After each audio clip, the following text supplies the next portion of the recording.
हाय बच्चों, नमस्ते। आज हम क्या सीखने जा रहे हैं प्रवीण उत्रात बुक से। இன்னைக்கு தேர்ட் பேப்பரில் இருந்து ஒரு எஸ்ஸேவை பார்க்க போகிறோம். இது வந்து 15 மார்க்குக்கு கேட்பாங்க. 6 எஸ்ஸே கொடுத்து 2 எஸ்ஸே எழுத சொல்லுவாங்க 30 மார்க்குக்கு. உங்களுக்கு பின்னாடி கொஷின் பேட்டர்ன் பார்த்தா தெரியும். சரிங்களா, வாங்க என்னன்னு பார்க்கலாம். ஃபர்ஸ்ட் எஸ்ஸே வந்து ஹிந்தி கவிதாமே ராஷ்ட்ரிய விசார்தாரா, இந்தி கவிதையில் தேசியத்தின் சித்தாந்தம். சரிங்களா. भूमिका मुन्नुரை मानव मन बहुत ही कोमल भावनाओं से भरा हुआ है. மனித மனம் மிகவும் மென்மையான உணர்வுகளை நிறைந்தது. மனுஷ்ய को उसकी भावनाएं ही उसे रूप देती है.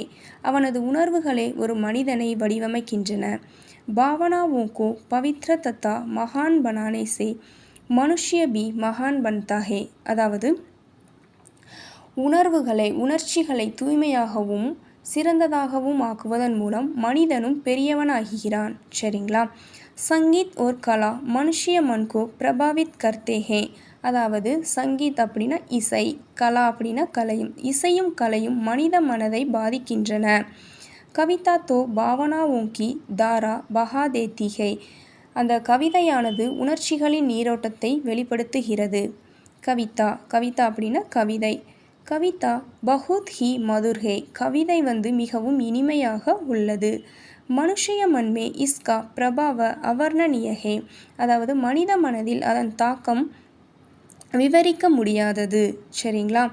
கவிதா விசாரா ஓர் பாவோ கி அபிவியக்தி க ஸ்தான் ஹே. கவிதை என்பது எண்ணங்களையும் உணர்வுகளையும் வெளிப்படுத்தும் ஒரு வழியாகும். சரிங்களா. कवि मधुर शब्दों से मानव मन को छूने का प्रयत्न करते हैं. அதாவது கவிஞர்கள் வந்து இனிமையான வார்த்தைகளால் மனித இதயத்தை தொட முயற்சி செய்கிறார்கள். कवि की भावनाएं मनुष्य को सुख प्रदान करती है. அதாவது கவிஞர்கள் வந்து அந்த உணர்வுகள் வந்து மனிதனுக்கு மகிழ்ச்சியை தருகின்றன. कभी प्रेरणा प्रदान करती है तो कभी जागरण पैदा करता है. அதாவது சில நேரங்களில் அது உத்வேகத்தை அளிக்கிறது மற்றும் சில நேரங்களில் அது விழிப்புணர்வை உருவாக்குகிறது. சரிங்களா. ஹிந்தி கவிதா, ஹிந்தி கவிதை, ஹிந்தியோட கவிதை. ஹிந்தி கவிதா ஹிருதயக்கோ சூத்திகே. ஹிந்தி கவிதை வந்து மனதை தொடுகிறது. ஆதி கால்மே ஹிந்தி கவிதா ஹிருதயக்கோ வீரத்தாசை சூத்திகே. அதாவது பண்டைய காலத்தில் வந்து இந்தி கவிதைகள் வந்து துணிச்சலுடன் இதயத்தை வந்து தொட்டன. ராஜா மகாராஜா ஊக்கி வீர பராக்கிரம பூரண கஹானியா கவிதா ரூப் லீத்தி. அப்படின்னா மன்னர்கள் மற்றும் பேரரசர்களின் வீர கவிதைகள் கவிதை வடிவம் பெற்றன. சரிங்களா. ஃபிர் ஹிந்தி சாகித்ய க ஸ்வர்ணயுக பக்தி கால் க உதய ஹுவா. அடுத்து என்னாச்சு அப்படின்னு பார்த்தீங்கன்னா, இந்தி இலக்கியத்தின் பொற்காலம், அதாவது ஸ்வர்ணயுக அப்படின்னா பொற்காலம், பக்தி காலமாக தோன்றியது. சரிங்களா. வீரகத்தா கால்மே ராஷ்ட்ரிய தாரா கா பிரவாக காவியோமே ஜலக் ரஹாத்தா. அதாவது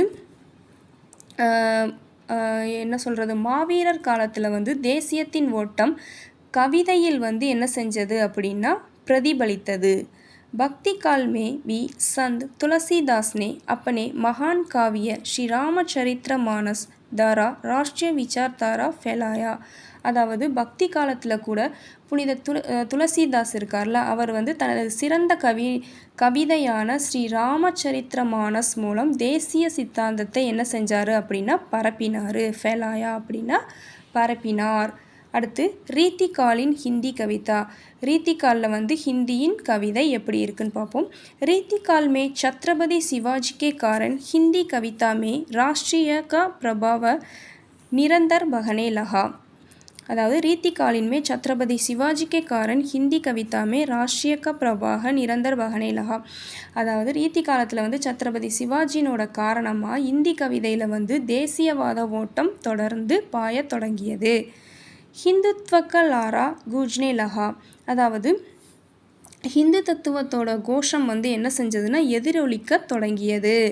சரிங்களா. நெக்ஸ்ட் என்னதுன்னா பூஷன் கா காம் இஸ் ஜமானே மே சர்வ பிரமுக் மானா ஜாத்தா ஹே.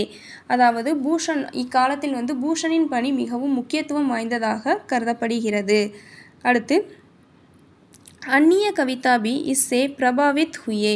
அதாவது மித்த அந்நிய கவிதைகளும் இதன் தாக்கத்தை என்ன செஞ்சதுன்னா ஏற்படுத்தியது.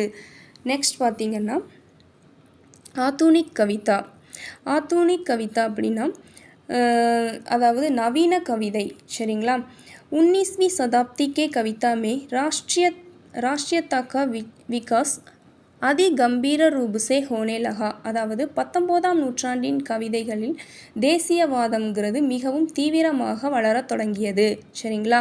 சுதந்திரத்தை प्राप्त करने के लिए स्वतंत्रता प्राप्त करने के लिए कवि शब्दों से आग बरसा रहे थे. அதாவது சுதந்திரத்தை அடைய கவிஞர்கள் வார்த்தைகளால் நெருப்பு மழை பொழிந்தனர். சரிங்களா. ஆக் பர்சானே லஹே அப்படின்னா நெருப்பு மழை பொழிந்தது. அடுத்து பாரதேந்து ஹரிச்சந்திரர் இருக்கார்ல, பாரதேந்து ஹரிச்சந்திரக்கே சப்த் தேசபக்தி பர்னே லஹே. அதாவது பாரதேந்து ஹரிச்சந்திராவின் வார்த்தைகளில் தேசபக்தி நிரம்ப தொடங்கியது. ராஜாராம் மோகன் ராய், மகாத்மா காந்தி, மகரிஷி தயானந்த் ஆதி கே காரன் ராஷ்ட்ரிய பாவனா கி தாரா நிரந்தர் பகதி ரஹி. அதாவது ராஜாராம் மோகன் ராய், மகாத்மா காந்தி, மகரிஷி தயானந்த் இவங்களால் தேசிய உணர்வின் நீரோடை தொடர்ந்து என்ன செஞ்சது அப்படின்னா ஓடியது. சரிங்களா. அடுத்து महात्मा गांधी हिंदी के कविता राष्ट्रीय विचारधारा से भरी रचनाएं लिखने लगे. மகாத்மா காந்தி தேசிய சித்தாந்தத்தால் நிரப்பப்பட்ட இந்தி கவிதைகளை எழுதத் தொடங்கினார். சரிங்களா. மைதிலி சரண குப்தஜி மதுர் சப்தோசை காந்திவாத் க பிரச்சார் கர்னே லகே. இந்த மைதிலி சரண குப்தஜி என்ன செஞ்சிருக்காரு அப்படின்னா அவர் இனிமையான வார்த்தைகளால் பிரச்சாரம் செய்ய தொடங்கினார். தினகர் அப்பனே சப்தோசை ஆக் பர்சானே லஹே. தினகரும் கூட அவரோட வார்த்தைகளால் அவரோட கண்களிலிருந்து என்ன செய்யுது அப்படின்னா நீர் வழிய தொடங்கியது. ஆக் பர்சானே லஹே அப்படின்னா நீர் வழிய தொடங்கியது. உபசங்கார் அப்படின்னா முடிவுரை. चारण कवियों से आधुनिक कवि तक सबके सब हिंदी कविता से राष्ट्रीय विचारधारा फैलाने में सफल रहे. அதாவது சாரண் கவிஞர்கள் முதல் நவீன கவிஞர்கள் வரை இந்தி கவிதைகள் மூலம் தேசிய சித்தாந்தத்தை பரப்புவதில் அனைவரும் என்ன செஞ்சாங்க அப்படின்னா வெற்றி பெற்றார்கள். சஃபல் ரஹே அப்படின்னா வெற்றி பெற்றார்கள். ராஷ்ட்ரிய விசார்தாரா சே பரி கவிதாயே தேஸ் கோ உன்கே அனேக் பார் ஜாக்ரத் கியா ஹே. அப்படின்னா தேசிய கருத்தியல் நிரம்பிய கவிதைகள் நாட்டை பல முறை விழிப்படைய செய்திருந்தது. சரிங்களா. அடுத்து ஹிந்தி கவிதா தேசபக்தி ஜஹானேமே சதாஹி ஸ்ரேஷ்ட ரஹி. அப்படின்னா தேசபக்தியை எழுப்புவதில் ஹிந்தி கவிதையானது எப்போதும் சிறந்து விளங்குகிறது. சரிங்களா. ஓகே பட்சம், இது உங்களுக்கு பிடிச்சிருந்ததுன்னா லைக் பண்ணுங்கள், ஷேர் பண்ணுங்கள், சப்ஸ்கிரைப் பண்ணுங்கள். ஓகே, தன்யவாத். ஃபிர் மிலேங்கே, மீண்டும் சந்திப்போம்.